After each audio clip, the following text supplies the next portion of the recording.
Think about the mighty gods of the ancient Egyptians, Romans, and Mayans. Colossal empires worshipped them, lived for them, and died for them. Yet today, those same deities sit in museums, reduced to dust-covered artifacts. Nearly 80% of the modern world follows belief systems that trace back to just two incredibly narrow strips of land, the Middle East and the Indian subcontinent. We have to ask, did the divine simply prefer these two specific corridors of the earth? Or did humanity in these exact locations develop a survival mechanism so resilient that it eventually conquered the globe? To find out, we need to go back 450,000 years. Deep inside this excavation trench in Spain, archaeologists found a pile of ancient hominid remains. But buried right alongside them was something unexpected, a pristine, unused axe made of rare pink quartz. Carrying a body down a 13-meter vertical drop, not once but 28 times, defies every rule of animal survival.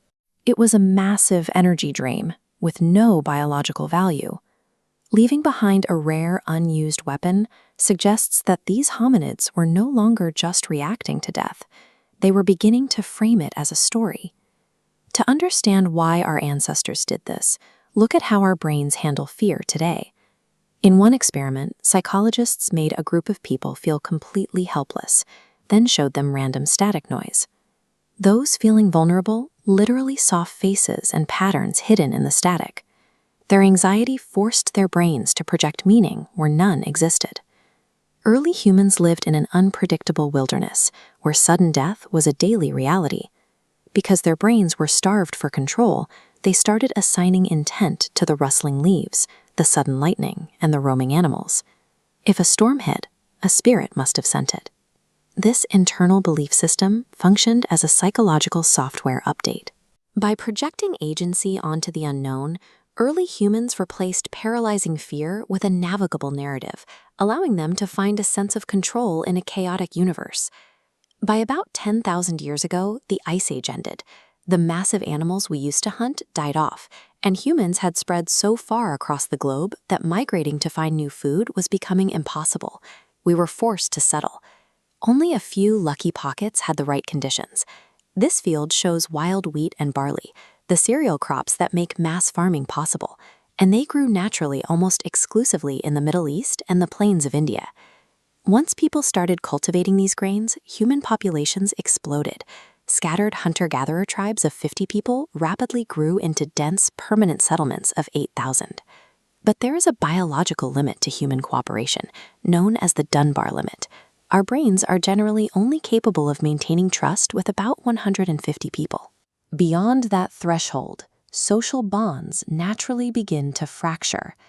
When you force 8,000 strangers to live together without a shared system of trust, you get violence. Excavations in these early agricultural settlements reveal mass graves where nearly a third of the skulls have deep, intentional fractures. The earliest cities were being destroyed by internal conflict. These stone ruins and T-shaped pillars represent a radical shift in human organization. While these sites lacked permanent houses, they served as ritual centers where thousands of strangers gathered to participate in shared ceremonies and build an identity beyond their local tribe. To maintain these temples, a new class of full-time specialists, priests, had to manage massive food surpluses. To track who donated what, they developed the first writing and accounting systems. Roughly 90% of early cuneiform tablets are accounting logs. They tracked grain donations and employee beer allocations, creating the first institutional management systems for labor and resources. This stele is the Code of Hammurabi. When property disputes happened, kings and priests pointed to carvings like this one, claiming their laws were handed down directly by an unquestionable divine authority. Temples effectively functioned as the first courts.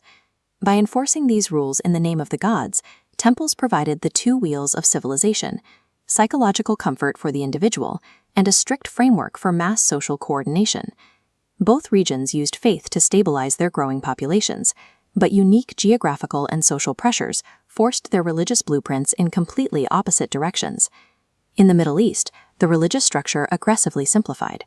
Over centuries, thousands of nature spirits were distilled down into a singular model: one God, one absolute truth, and one holy text. This top-down, centralized architecture functioned like an efficient operating system. It was designed to scale up quickly, unify massive empires, and simplify the coordination of millions of people under one banner. Meanwhile, the Indus Valley civilization took a different path. Looking at the grid-like foundations of these cities, archaeologists have found zero evidence of a single centralized temple authority or an all-powerful king dominating the landscape. Instead of shrinking their divine pantheon, the ideological ancestors of Hinduism multiplied it. Every village and family could have their own deity, yet all were unified philosophically as diverse manifestations of one ultimate reality, known as Brahman.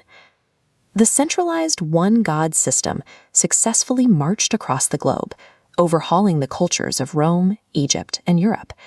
Yet this same system, despite centuries of political and military pressure, struggled to displace the decentralized, million-strong network of India. The major faiths that dominate our planet today survived because they are most resilient social software ever coded. The behavioral blueprints written in these two regions 4,000 years ago are still the invisible operating systems guiding our civilization.